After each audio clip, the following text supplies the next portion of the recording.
Hello everyone and welcome back to my channel Diksha pharmacy. और अगर आपने अभी तक हमारे चैनल को सब्सक्राइब नहीं किया है तो प्लीज़ सब्सक्राइब करें। और हमारा सब्जेक्ट चल रहा था बी फार्म 7th सेमेस्टर का NTDS novel drug delivery system, और उसमें हमारा लास्ट चैप्टर चल रहा था naso pulmonary drug delivery system. और प्रीवियस वीडियो में हम बात कर चुके थे और आज मतलब naso pulmonary drug delivery system क्या होता है, किस तरह से हमारा मतलब naso pulmonary drug delivery system काम करता है, किस तरह से क्या क्या उसको फैक्टर अफेक्ट कर सकते हैं, वो सब हमने प्रीवियस वीडियो में देखा था और 5th वीडियो में। और आज ये हमारी लास्ट वीडियो है और इसी में भी हम naso pulmonary drug delivery system के बारे में ही बात करेंगे। तो आइए स्टार्ट करते हैं कि excipients used in nasal spray formulation, मतलब कि naso pulmonary drug delivery system में जो हम फॉर्मुलेशन में एक्सिपिएंट्स यूज़ कर रहे हैं वो क्या क्या होते हैं हमारे, वो हम पढ़ने वाले हैं। तो आइए देखते हैं। तो क्या है, यहाँ पे बहुत टाइप्स के हमारे एक्सिपिएंट हैं जो हमारे नेज़ल ड्रग डिलीवरी सिस्टम में यूज़ हो रहे हैं। तो आइए एक एक करके स्टार्ट करते हैं। सबसे पहला है हमारा बफर्स। बफर्स क्या है? बफर्स आप सभी जानते हैं। बफर यूज़ हो रहे हैं किस लिए? जिससे कि कोई भी एसिडिक या बेसिक नेचर आने पे हमारी जो फॉर्मुलेशन है उसकी कंसंट्रेशन में कोई भी चेंजेस ना आए। ठीक है, तो वो है हमारा सिंपल बफर, इसलिए यूज़ हो रहा है। Buffer used in nasal spray sodium phosphate, sodium citrate, citric acid, ये सब क्या हो रहे हैं हमारे बफर यूज़ हो रहे हैं नेज़ल फॉर्मुलेशन में। उसके बाद हमारे सेकंड नंबर पे हो रहे हैं एक्सिपिएंट में solubilizer use. Aqueous solubility of drug is always a limitation for nasal drug delivery solution. Aqueous solubility of drug, aqueous solubility जो है किसी भी ड्रग की, वो क्या है, हमेशा एक लिमिटेशन है, लिमिट है उसकी for nasal drug delivery solution के लिए। कन्वेंशनल सॉल्वेंट्स और cosolvents such as glycols, small quantities of alcohol, Transcutol, ये सब क्या हो रहे हैं हमारे यूज़ हो रहे हैं। ठीक है, medium chain glycerides and Labrasol, ये सब क्या है हमारे सॉल्युबलाइजर हैं। सॉल्युबलाइजर का मतलब आप समझ रहे हैं, जो हमारी मेडिसिन को क्या करे, मतलब कि सॉल्युबलाइज करे, मतलब कि उसको घोले।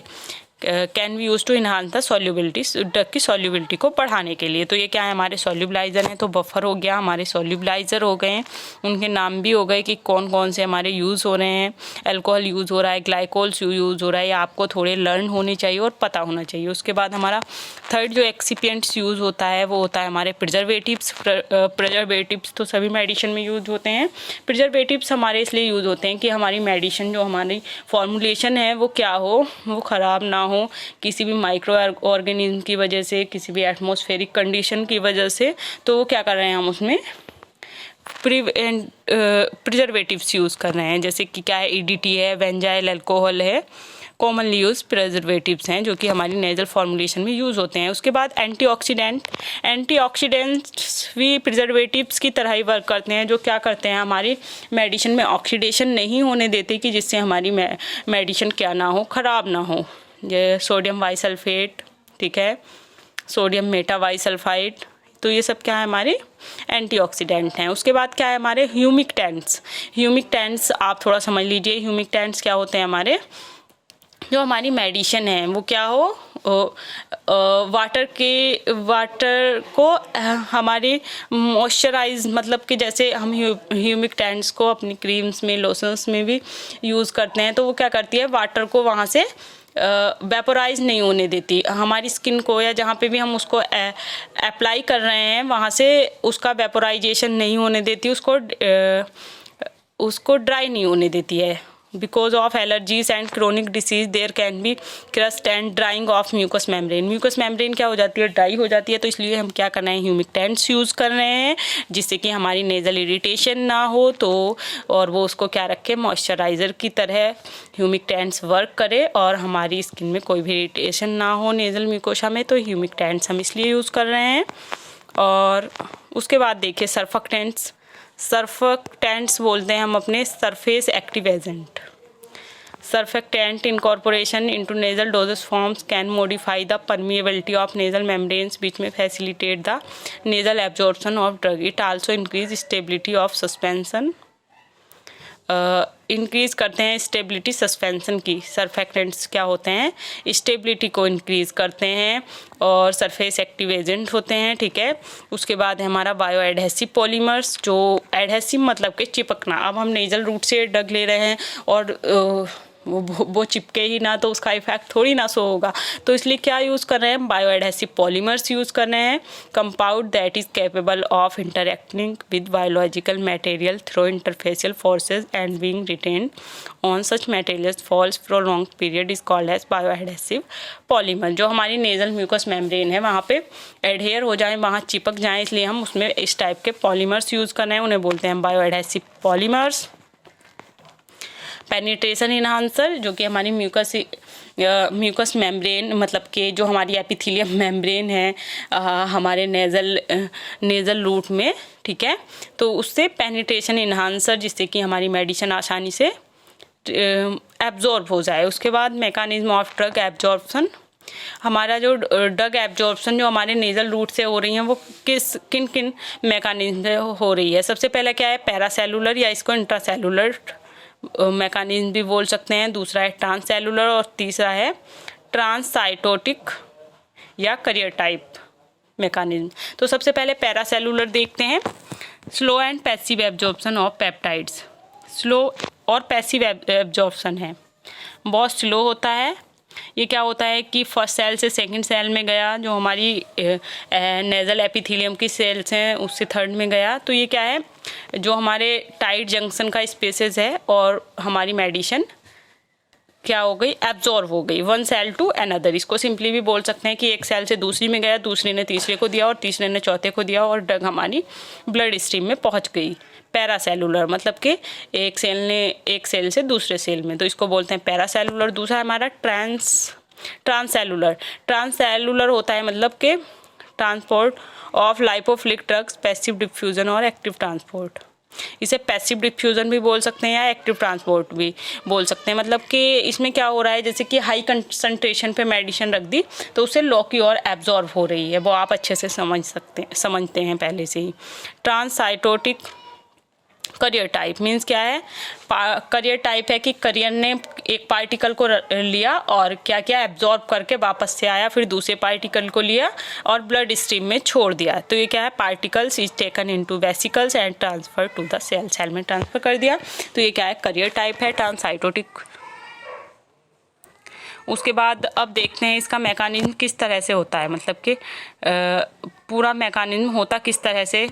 हमने क्या किया, हमने अपने नेजल रूट में अपनी मेडिसिन को लिया और उसको वहाँ से म्यूको एडहेसिव कैरियर है तो वो क्या हो गई, हमारे नॉस्ट्रिल्स में क्या हो गई, चिपक गई। ठीक है, चिपक गई मेडिसिन हमने अप्लाई कर दी नॉस्ट्रिल में।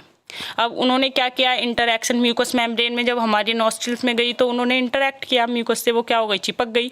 अब उसने क्या किया, मेडिसिन ने हमारी वाटर एब्जॉर्ब किया म्यूकस मेम्ब्रेन से और वो क्या हो गई, स्वेल हो गई। गीली होने के बाद वो क्या हो गई, फूल गई। अब फूलने के बाद क्या हुआ, हमारा पॉलीमर फट गया, मतलब कि उसमें से ड्रग रिलीज हो गई। अब हाइड्रोफिलिक और मैक्रोमोलिकुलर ड्रग क्या होगी, वो हमारी एब्जॉर्ब होने लगी, इंटरनल एब्जॉर्प्शन। तो इसमें क्या हो सकते हैं, क्लियर जो मैंने फैक्टर्स अफेक्टिंग आपको प्रीवियस वीडियो में बताए हैं, एंजाइमेटिक मेटाबॉलिज्म हो सकता है, कुछ भी हो सकता है, लेकिन क्या हो जाती है उसके बाद हमारी ड्रग इंटरनल एब्जॉर्ब हो जाती है।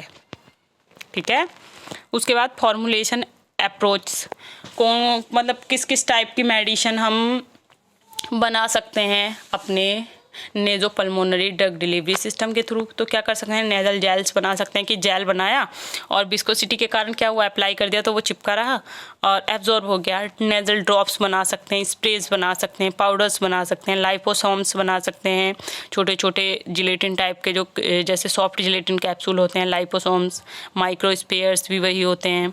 ठीक है, तो इस टाइप के हम फॉर्मुलेशन बना सकते हैं। तो नेजल जेल्स क्या होते हैं, विस्कोसिटी है बस, तो विस्कोसिटी है तो क्या है, वो थिकन सॉल्यूशन होते हैं, तो अप्लाई हुए रहते हैं हमारे एपिथेलियम मेम्ब्रेन पे नॉस्ट्रिल्स की। तो इनको नेज़ल जो जेल्स बोलते हैं। आप अच्छे से स्टडी कर सकते हैं नोट्स से। नोट्स का लिंक डिस्क्रिप्शन बॉक्स में हमारी वीडियो की। नेज़ल ड्रॉप्स क्या है? ये क्या है, सबसे बहुत सिंपल और कन्वीनियंट मेथड है कि 1 ड्रॉप हमने अपने या 2 ड्रॉप हमने नॉस्ट्रिल्स में डाली और क्या हो गई, वो एब्जॉर्ब हो गई बॉडी में। और अच्छे से स्टडी कर लीजिएगा इसकी।